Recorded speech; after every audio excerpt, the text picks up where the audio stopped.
I'm going to go backwards here. You're putting a large amount of capex in these properties. Large. First off, are you able to do cost segregation? Just a quick side note on that. Yes or no? We can, but as I opened it, I didn't even hear of that back in 2015. Gotcha. So you are able. That's a lot of capex for that you could probably. That's a huge savings. Secondly, what is there? I mean, I imagine you're not putting that money in to look like a traditional home. Like, where's that money going? Like, that's a lot on a per square foot basis. Like, where's a lot of that going to? Or are there things specific to this use that have to be up to grade? So give us kind of a talk through of kind of what those rehabs consist of. Yeah. So by code, you have to have one ADA bathroom per floor, and you have to have an ADA access point to get into the house. And you have to have a full fire protection system if you have over 8 people. So fire protection and sprinklers are 40 to 50,000. I did a full commercial kitchen that was 85,000.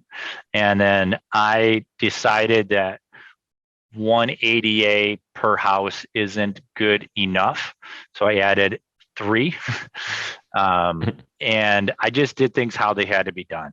If there's any place where people have to go up or down, in this first house I bought, there was about 3 inches in the kitchen that was this little tiny up. That can't be there.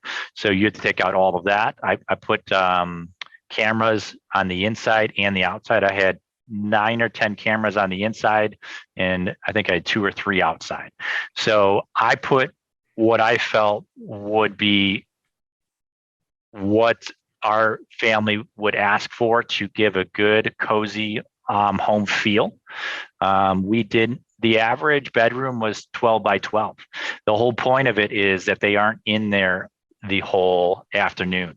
If you go to these other places, they have 1 or 2, and each apartment's like 1,200 feet. The problem is if you're 85 years old, you just don't ever come out, and then you don't talk to anybody. And if you don't talk to anybody, you aren't up here going, right? Things begin slowing down, and then you were able to pass. So we build a cozy home, but a thing that I do different is I custom build tables where everyone eats collectively. So I build a 10-person tables like 18 feet. We custom build those so everyone can eat. And that's key for us because we want them to eat and feel comfortable of how they did when they were 5 years old, 10 years old. And that is key for us. I hate table because those 3 people only talk to here, boom, boom, boom. And then it gets you have issues with that. What does management look like? Like, so you get them, you get the staff working around, which that seems pretty daunting in itself. You get the place ready, you get the staff, you get the residents.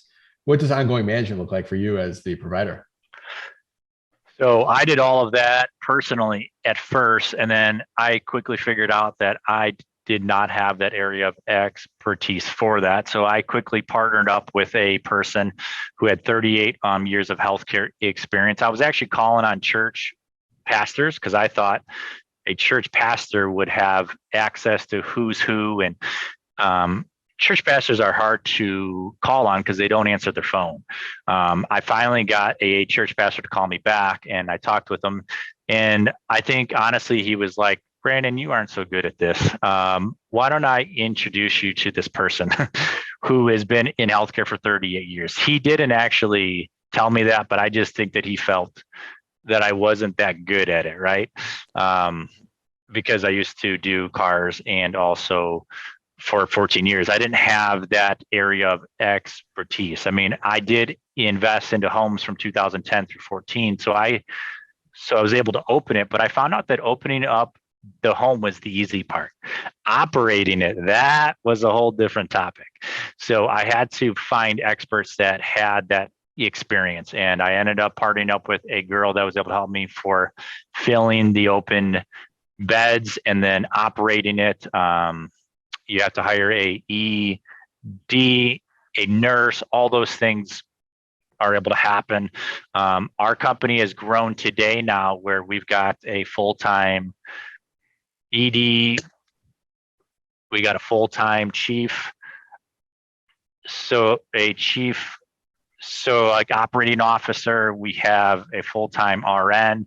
We have all these different types of people in place that our overhead today is over 50,000 each month. So fast forward to today, it's expensive. At first, when you don't have cash to pay for it, you do everything in-house yourself, basically, right? So I was working 40, 50, 80 hours per week easily. And the part that was challenging is if anyone called off to come in to do care, guess who got called? This guy. Yeah. And that was not very fun.